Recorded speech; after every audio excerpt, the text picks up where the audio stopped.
Hello बच्चों, मैं हूं महेश मौर्य और आपका एक प्यारा सा चैनल है महेश मौर्य क्लासेस। हमने इसमें अभी तक आपको ऑप्टिक्स के प्रकाश की क्लास 12th के अपवर्तन के बारे में बता रहे थे, जिसमें हमने आपको अपवर्तन लेंस मेकर सूत्र बताया है और वो हमारा था उत्तल पृष्ठ होगा और उससे विरल से सघन में प्रकाश जाएगी, विरल से सघन में, तो हमारा लेंस सूत्र जो निकल कर आता है उसको मैंने आपको कल एक टाइप से बता रखा था जो कि वास्तविक था। आज हमारे लिए है उसी से सेम है, लेकिन जो ये है ये आभासी के लिए है। हमें आभासी के लिए इस पर थोड़ा सा एक्सप्लेन करना है कि जब आभासी स्थिति होगी तो उसके लिए हम क्या क्या कर सकते हैं। ठीक, आभासी स्थिति के लिए आज बताना है। तो सेम है, उत्तल ही रहेगा, आभासी के लिए करना है। तो हम कह देते हैं जैसे हमारे पास एक उत्तल पृष्ठ है इस टाइप से, ये वाला हमारा उत्तल पृष्ठ है। ठीक, छोटा सा ही मान लेना है, ये उत्तल पृष्ठ हमने मान लिया। अब इस उत्तल पृष्ठ के जो ये है लाइन, ये मुख्य अक्ष P है, मुख्य अक्ष है और इस पर बिंदु P है। जो ये है हमारा पहले ही कह देते हैं कि विरल माध्यम है, जिसे हम क्या कहते हैं N1, और ये हमारा जो है सघन माध्यम है, इसको हम मान लेते हैं N2। तो एक विरल हो गया और दूसरा हो गया सघन माध्यम। ठीक, अब ये मान लेते हैं कि जो एक ऑब्जेक्ट रखी पड़ी है, यहाँ पर एक वस्तु रखी पड़ी है O, वस्तु को ऑब्वियसली O से ही दर्शाना है हमें। अब जब इस वस्तु से प्रकाश की किरण चलती है तो हमने मान लिया कि इस वस्तु से प्रकाश की किरण यहाँ आकर टकराती है। ठीक, इस बिंदु पर टकराती है और जहाँ टकराती है हमें वहाँ m मान लेना है। ये ध्यान रखना है कि इन फॉर्मूलों से ही लेंस का सूत्र बनता है, जिसे आपने 10वीं में पढ़ा है। ठीक, उसी का जो रूल है कैसे कैसे बनता है वो इसमें निकल कर आता है। मैंने कहा कि यहाँ पर आकर टकराती है, चलिए ठीक है, यहाँ पर एक केंद्र भी होगा इसका, तो हमने इसका C बना लिया, केंद्र को C से दर्शाते हैं। अब जब इससे एक अभिलंब खींचेंगे इस तरीके से, तो ये अभिलंब इधर बाहर भी थोड़ा सा ले लेना है, क्योंकि हमें कोण दर्शाना है, I दर्शाना है। तो ये आपतित किरण, वस्तु से प्रकाश की किरण, और ये अभिलंब, तो आप अभिलंब से जो कोण बनता है आपतित किरण पर उसे हम I कहते हैं। ठीक, I दर्शाते हैं, उसे I हम कहते हैं। अब वो यहाँ से एक छोटी सी बात बनी है कि ये अगर अभिलंब है, ये आपतित किरण है, तो जब विरल से सघन माध्यम में प्रवेश करेगी तो ये अभिलंब की ओर झुक जाएगी। तो जैसे ही अभिलंब की ओर झुकेगी तो मैं कहता हूँ थोड़ा सा इसमें झुकाव हमने इस तरीके से यहाँ पे कर दिया, हल्का सा झुकाव माना है। ठीक, अब ये अपना समझना है कि ये जो है ये अपवर्तित किरण का कोण R होता है। इसी को जब पीछे बनाएंगे, क्योंकि अब ये आगे जाते समय कहीं भी प्रतिबिंब नहीं बना सकती, कितना भी आगे जाएगी, अगर यहाँ पे टकराती तो प्रतिबिंब बना लेती, जैसे कल वास्तविक बना था। लेकिन अब ये प्रतिबिंब नहीं बना पाएगी क्योंकि ऊपर ही चलती चली जाएगी। तो इसका हम पीछे की ओर खींच के मुख्य अक्ष पे जो है हम इसका आभासी प्रतिबिंब बनाते हैं। तो जब हम इसे पीछे की ओर खींचेंगे तो ये हमारा कुछ इधर आने वाला है, थोड़ा सा बड़ा हो गया ये, कोई दिक्कत नहीं। तो मान लेते हैं कि जो इसका आभासी प्रतिबिंब है वो हमारा कुछ यहाँ आकर बनता है, यहाँ पर बनता है, ये हमने मान लिया। ठीक, इसका आभासी प्रतिबिंब यहाँ मान लेना है। तो सब चीज़ हो गया। अब एक क्या करना है कि ये जो है अपने से ये जो है अभिलंब लाइन खींचनी है और इसे जो है N मान लेना है। तो ये I हो गया, ये R हो गया, हमने अपवर्तन दर्शा दिया। अब मैंने आपको कल भी कहा था कि जो वस्तु होती है उसके साथ अल्फा बनता है, जो प्रतिबिंब बनता है उसके साथ बीटा लेते हैं, और जो अभिकेंद्र होता है, विलंब होता है, उसके साथ हम गामा लेते हैं। ठीक, इसके साथ गामा लेते हैं। थोड़ा कन्फ्यूजन रहता है R और इसमें, तो हमें ध्यान रखना है कि ये गामा है। अब इसमें क्या करेंगे कि त्रिभुज चुनने हैं हमें, त्रिभुज चुन के आराम से सोल्यूशन कर देना है, हमारा सब चीज़ निकल जाएगा। ठीक, तो त्रिभुज चुनना सबसे बड़ी बात है इसमें। अब मैं आपको कहूँ कि स्नेल का नियम क्या है इसमें, तो आप कहेंगे sin I बटा sin R बराबर में N2 बटा N1 स्नेल का नियम है। अपवर्तन है तो लगा सकते हैं।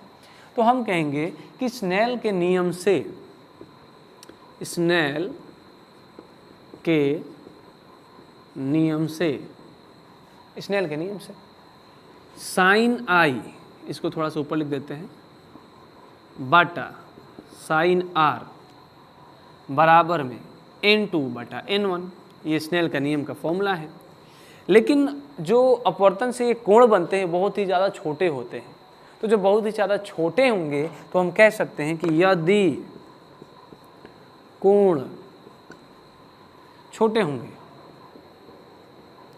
यदि कोण छोटे हों तो जो sin I है वो I के बराबर है, समरूप मान लेंगे, और जो sin R है ये R के बराबर है। तो इसकी जगह पर sin I की जगह हम I लिख सकते हैं केवल, और R sin R की जगह पर R बराबर में N2 बटा N1 ये बन जाएगा। ठीक, अब N2 और N1 तिरछा गुणा करेंगे तो ये मिलेगा हमें N2I N2R बराबर N1I, ये मिलेगा हमें N2R और N1I, ये हमें समीकरण बनकर मिलेगा। तो इसे अपने से क्या कहना है कि हम मान लेंगे कि ये समीकरण कितना है, 1 है।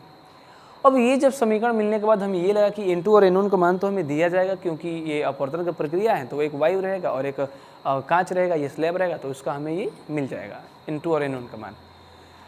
लेकिन ये R है और ये I है, जो कि एक अपवर्तन कोण है और एक आपतन कोण है। तो इस चित्र से हमें आपतन कोण और अपवर्तन कोण का मान बताना होता है। एक R बताना है और एक क्या बताना है, I बताना है।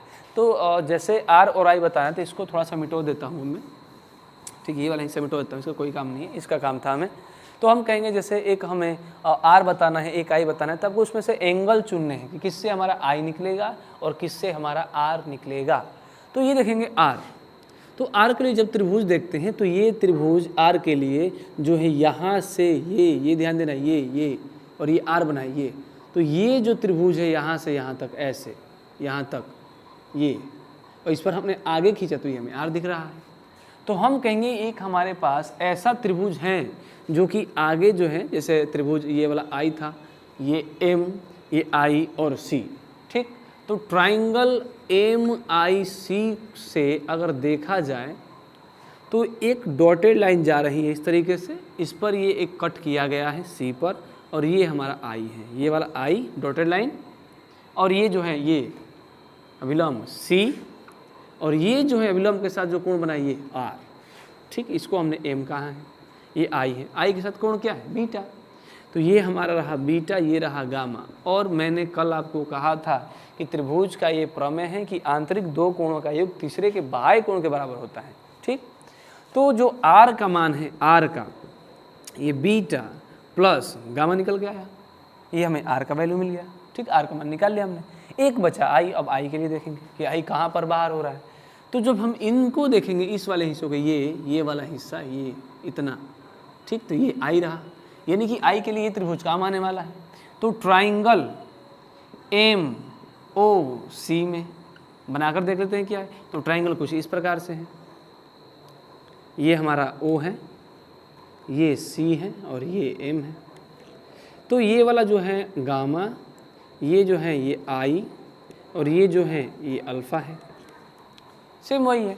बाहरी कोण ये दोनों आंतरिक कोण, तो यानी कि I बराबर में अल्फा प्लस गामा, I बराबर में अल्फा प्लस गामा, ये दोनों वैल्यू हमें मिल गई। एक R की वैल्यू मिल गई और एक I की वैल्यू मिल गई।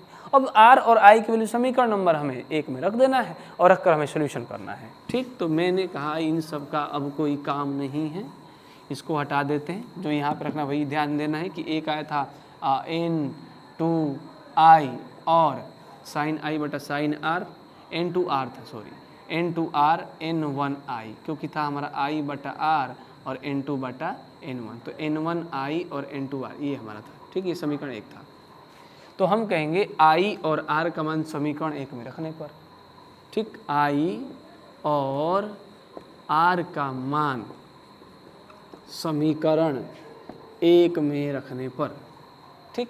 हमें I और R का मान समीकरण नंबर 1 में अब रखना है, 1 में रख के सोल्यूशन करना है, ठीक। जैसे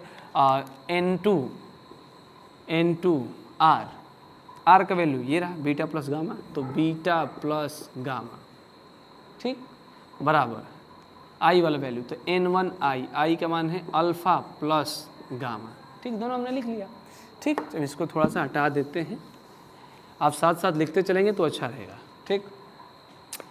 अब कहिए बीटा गामा अल्फा गामा, ये हमें मान मालूम करना है, पता करना है। तो कल भी सेम ऐसे ही हुआ है कुछ कि अगर चाप बराबर में या कोण बराबर में जो कोण होता है वो चाप बड़ा त्रिज्या होती है, और आपने पहले ही कह रखा है इसमें कि कोण छोटा है, कोण छोटा है। तो बीटा देखिए, ये बीटा, ये वाला हिस्सा, ठीक, बीटा। तो जब बीटा का मान निकालेंगे चाप और त्रिज्या पे करके, तो बीटा हमारा ये रहा, इसके लिए जो चाप है, इसके लिए चाप इसी को कहेंगे, यही वाला हमारा चाप कहलाएगा, क्योंकि कोण बहुत छोटा है। तो चाप ये दोनों आपस में सभी होंगे और चाप जैसा व्यवहार करेंगे, चाप जैसा रहेगा, आर्क जैसा रहेगा। तो जो बीटा का मान है, बीटा का वो चाप, यानी कि इसके लिए चाप ये काम करेगा, ये वाला हिस्सा MN, ठीक, बटा त्रिज्या यानी कि I से लेकर N तक, I मिट गया था थोड़ा सा यहाँ पर, ठीक। वैसे ही हम क्या निकालेंगे, गामा, तो गामा बराबर, गामा ये रहा, इसके लिए चाप ये रहेगा mn, तो mn बटा nc हमारा अल्फ़ा। तो अल्फ़ा कैसे निकालेंगे, अल्फ़ा के लिए चाप mn बटा, अल्फ़ा के लिए चाप हमारा mn हुआ बटा on, इन तीनों का मान निकाल लिया हमें। अब इन तीनों का मान इसमें जो है पुट कर देना है, इसमें रख देना है, तो हम कहेंगे n2 ब्रैकेट बीटा, तो बीटा का मान है mn बटा in प्लस गामा mn बटा nc बराबर n1, और n1 का जो मान है, n1 अल्फ़ा का जो मान है वो mn बटा on, ठीक, mn बटा on है। और एक जो मान है हमारा गामा का वो है mn बटा nc, ये जो है हमारे मान दे रखे हैं। देखेंगे यहाँ भी mn है, यहाँ भी mn है, यहाँ भी mn है, यहाँ भी mn है, तो ये सभी mn जो है ये कॉमन होकर कट जाते हैं, ये दोनों में कॉमन mn है यहाँ, इन दोनों में कॉमन यहाँ पे, तो ये mn से mn कट जाएगा, तो बचेगा क्या हमारा n2 ब्रैकेट 1 बटा in प्लस 1 बटा nc बराबर n1 1 बटा on, ठीक, प्लस 1 बटा nc, ये हमारा इतना बचेगा, ठीक। अब कल भी मैंने आपको कहा है कि यदि कोण छोटा रहता तो जो ये n है ये p के एकदम समीप होता, तो हम कह देते कि n p के एकदम समीप है, तो n जब p के समीप है तो हम n के जगह पर p रख सकते हैं, o n को op कहेंगे क्योंकि समीप है, n c को cp कहेंगे क्योंकि समीप है। तो हम कहेंगे कि यदि कोण छोटे हों, यदि कोण छोटे हों तो जो n है वो p के जैसा काम करेगा, n बहुत ज़्यादा p के समीप हो जाएगा, यानी कि m समरूप p कह सकते हैं, या आप ये भी कह सकते हैं कि on जो होगा ये op के समरूप होगा, जो on है वो op के समरूप होगा, on op के समरूप, जो nc है nc वो pc के समरूप हो जाएगा, ठीक, nc जो है pc के, और जो in है वो ip के समरूप हो जाएगा, in समरूप ip के, ठीक। अब सही वैल्यू इसमें जो है हम पुट कर देंगे, सॉल्यूशन हमारा आ जाएगा। अब क्या करेंगे, n2 बटा 1 बटा in, तो in को क्या कहेंगे ip, ठीक है, ये बराबर रखा है, समरूप लिखेंगे, थोड़ा सा का अंतर होता है लगभग में, लेकिन उतना लगभग नहीं माना जाता इसमें, तो इसके जगह ip, इसके जगह pc, n के जगह op, और ये pc, ये इतना हुआ हमारा, ऊपर के टर्म खत्म, ठीक। अब सही वैल्यू पुट करनी है आपको, n2 ब्रैकेट 1 बटा ip, i यहाँ पे था, ठीक, ये थोड़ा मिट गया यहाँ पे, ये बीटा था, ये i था, ठीक, ये हमारा o है, तो i बीटा यानी कि इमेज है, प्रतिबिंब है, और प्रतिबिंब की दूरी को v से दर्शा दें, इधर है तो माइनस का, यानी कि माइनस का v, ठीक, माइनस का v प्लस 1 बटा pc प्लस का r, यानी कि 1 बटा r बराबर n1 1 बटा op o वस्तु की दूरी को किससे, u से, इधर है तो माइनस का, तो 1 बटा माइनस u प्लस 1 बटा pc यानी कि प्लस का r, ठीक, यानी केवल r लिख देते हैं, ठीक। अब इसको थोड़ा सा केवल सोल्यूशन कर देंगे तो ये हमारा हल हो जाएगा, n2 बटा माइनस v n2 बटा r, ठीक, इसका कोई काम नहीं है, n1 बटा माइनस u प्लस n1 बटा r, ठीक।